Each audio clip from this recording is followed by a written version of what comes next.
Mr. Speaker, I would like to first point out that we have made an attempt to work with the government on some changes here. We were disappointed in September that when we realised that the government was planning to retrospectively change the law in relation to the issue of historic underpayment of welfare entitlements via the Social Security Extension of Young Persons Services and Remedial Matters Amendment Bill 2015. It wasn't fit to be in that bill, Mr. Speaker, and concerns were raised with us by beneficiary advocates about the fact that they felt it had been hidden in there as a way in which to disguise what the government was attempting to do. Since we did write to the Minister in September after realising that that clause was in that piece of legislation, there have been conversations and letters back and forwards between us and the government about what changes they have been planning, Mr. Speaker. And there are some elements of what they are attempting to do that we would say are better than what they had originally planned. But there is one major element to this piece of legislation that we cannot support, Mr. Speaker, and I'll go into that in detail shortly. So, Mr. Speaker, the exchange between us and the government has been going back since September. On October 15th, I met with Minister Antoli and she showed me a draft of the bill. Not long after that, I wrote to the Minister and highlighted our concern that if the bill was put through urgency, that there was no application period for those who had been underpaid since the 3rd of June 1998 to the 20th of May 2014.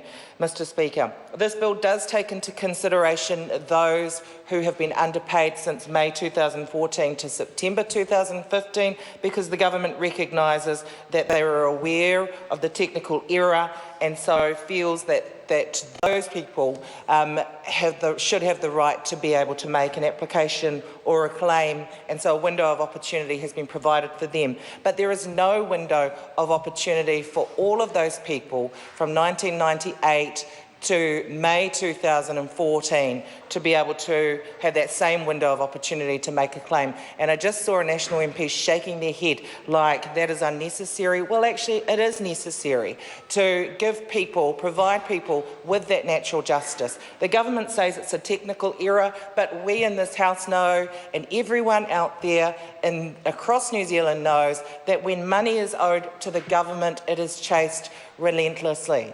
And the point here is that actually when the shoe is on the other foot, that the same thing, or natural justice, should prevail. Mr. Chair, I want to give an example, or Mr. Speaker, I want to give an example recently of where the shoe was on the other foot and the government has been seen to chase New Zealanders relentlessly for cash, and that's with respect to the no pay disaster. Only a week ago, we saw in the media that the government has now moved to get debt collectors involved with chasing up the $1.8 million from almost 2,000 school staff who were overpaid by an overpay. Mr. Speaker, the education sector was put through hell with the government's botched up Novapaid debacle. Some were overpaid, some were underpaid, some were underpaid for months. Yes, of those that were overpaid, more than 80% of them have repaid that debt. But in this instance, because it was money owed to the government have demanded that that money be paid back. Well, the shoe with respect to this issue that we're talking about today is on the other foot, and there are a number of people out there who justifiably should have the right to make a claim. Now, it has been brought up that there would be thousands of people who would be entitled to make a claim. Chances are, from the conversations I've had with people, many would not actually put in a claim. It might be one day over the last 17 years that they were entitled to. But there are certain pockets, certain workforces where actually there could be something significant that was lost here. We've been talking to our teacher aides, teacher assistants, some of whom go in and out of employment 4 times a year, some of whom have stand-down periods for benefits 4 times a year, some of whom have been providing that teacher aid service, working in our schools for several years, not just 1 year. Mr. Speaker, we respect the job that those people do and believe that they should have a window of opportunity to make a claim. Other workers that we've had discussions with, seasonal workers, in and out of work, onto benefits, stand-down periods, they should have the right to make a claim. People that are in and out of temporary work, they should have the right to make a claim. Mr. Speaker, we know that many people would not take up the opportunity to make a claim, but natural justice should prevail and they should be given that opportunity. Mr. Speaker, we've put up an SOP which we think is a fair compromise here that would provide a small window of opportunity for people to be able to make that claim, as we've suggested should be done. And that SOP that I've put up, all it does is it delays the commencement of this bill for 6 weeks so that there is that window of opportunity for those who are underpaid by a day or more, depending on how many times they were stood down, between 1998 and May 2014 to put in that claim, Mr. Speaker. We don't think it's asking too much. We think fair is fair.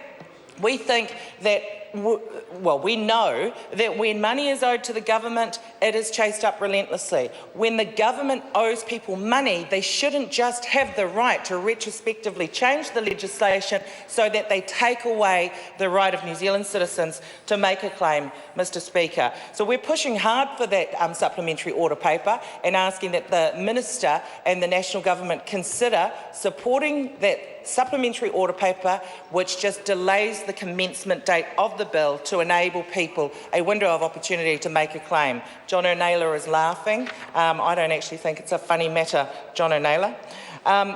Mr.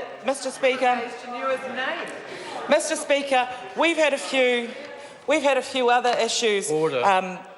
We've had a few other issues highlighted in the media recently, which really do show up the hypocrisy of the national government with respect to this issue.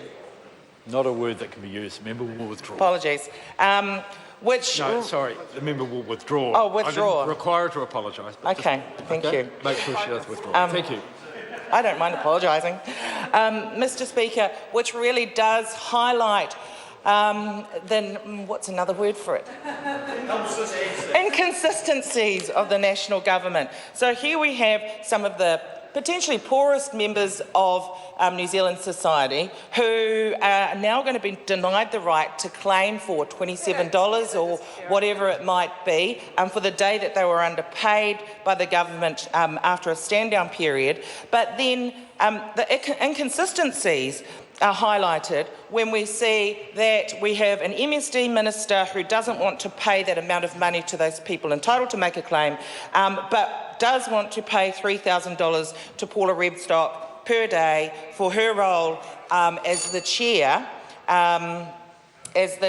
on the SIFS review panel, Mr. Speaker.